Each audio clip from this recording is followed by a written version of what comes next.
ओम सूर्याय नमः। Hariom Sharma money tips YouTube channel पर आप सभी का स्वागत है। आज मैं आपको रविवार की धन्य धान्य को बढ़ाने वाली सुख और समृद्धि प्रदायक कथा सुनाऊंगा।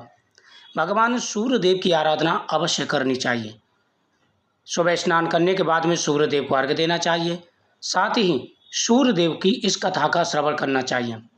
सूर्य देव की पूजा करने से सरकारी नौकरी के योग बनते हैं, धन्य धान्य के योग बनते हैं, शरीर निरोग रहता है और हमारा बिजनेस बहुत ही अच्छा चलता है। प्राचीन समय की बात है, एक बुढ़िया माई थी जो कि भगवान सूर्य देव को अर्घ्य दिया करती थी। उसका नियम था, वह प्रतिदिन अपने घर के आंगन को गाय के गोबर से लिपा करती थी और भगवान सूर्य देव को अर्घ्य दिया करती थी। सूर्य देव के लिए वह बीच चौक में प्रसाद रखती। भगवान सूर्य देव उस प्रसाद को ग्रहण करते थे। यह उसका नियम था। गाय के गोबर वह अपनी पड़ोसन के यहाँ से लाया करती थी, क्योंकि बुढ़िया माई के पास तो गाय थी नहीं, पड़ोसन की गाय थी, उसका गोबर वो ले आती थी। काफ़ी समय से प्रकार से उसे हो गया।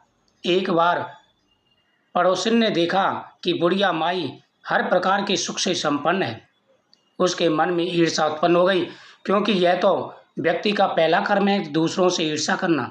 जो व्यक्ति दूसरों से ईर्ष्या नहीं करता वह महान होता है। कभी भी दूसरों से ईर्ष्या नहीं करनी चाहिए।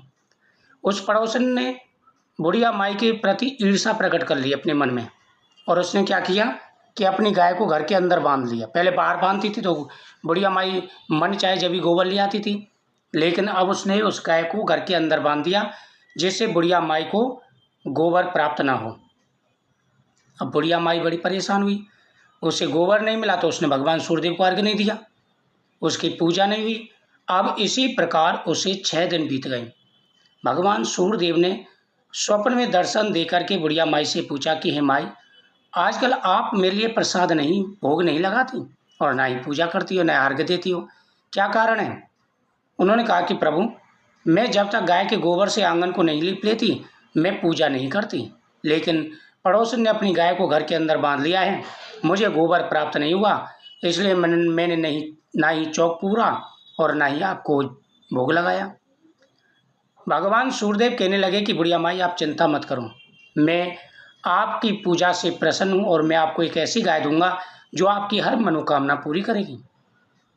सुबह बुढ़िया माई के घर के आंगन में एक सुंदर गाय आ गई और गाय सोने का गोबर करती थी। पड़ोसन सुबह सुबह देखने आई, उसे गाय दिखी और उसके सामने गाय ने सोने का गोबर कर दिया। वह सोने के गोबर को उठा ले गई और अपनी गाय का गोबर वहाँ पर डाल दिया। बुढ़िया माई सुबह उठी और देखा गाय मिल गई है, बड़ी प्रसन्न हुई, गाय के गोबर से आंगन लीपा और फिर भगवान सूर्यदेव की पूजा की। अब पड़ोसन क्या करती कि सुबह सुबह जैसे गाय गोबर करती सोने का, एक समय वह सोने का गोबर करती थी, उसको उठा ले जाती, अपनी गाय का गोबर डालती जाती और बुढ़िया माई को कुछ पता ही नहीं था। अब भगवान सूर्यदेव ने सोचा कि यह तो बुढ़िया माई के साथ अन्याय हो रहा है, इस प्रकार से तो बुढ़िया माई को पता ही नहीं चलेगा। उन्होंने तेज आंधी चला दी। बुढ़िया माई ने गाय को घर के अंदर बांध लिया। जैसे गाय ने सोने का गोबर किया तो बुढ़िया माई तो बड़ी प्रसन्न हुई। उन्होंने कहा कि उस दिन से सोने का गोबर गाय कर रही है, मुझे पता ही नहीं। फिर उसने गाय माता से प्रार्थना की, है माता, मुझे चौक पूरना है तो मुझे गोबर चाहिए, तो गाय माता ने असली गोबर कर दिया। अब पड़ोसन को और ज़्यादा ईर्ष्या हो गई। अब बुढ़िया माई के पास तो धन हो गया, उसने अपने पति को बहलाया और फुसलाया, कान भरे और कहा कि राजा से जाकर कह दो बुढ़िया माई के पास एक गाय जो सोने का गोबर करती है। अब राजा को पता चला तो राजा ने बुढ़िया माई की गाय को मंगवा लिया। बुढ़िया माई ने भगवान सूर्यदेव से प्रार्थना की। बुढ़िया माई क्या कर सकती थी?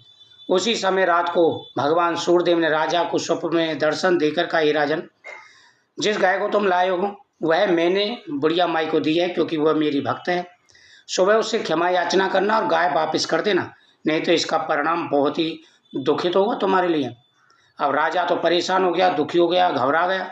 सुबह उसने बुढ़िया माई को बुलाया, हाथ जोड़े, क्षमा मांगी और बुढ़िया माई की वह गाय जो है वापस लौटा दी और पड़ोसी और पड़ोसन को बुलाया और उनको दंड दिया। और उसी समय से राजा ने पूरे नगर में यह घोषणा कर दी कि सभी लोग सूर्यदेव की आराधना जरूर करें।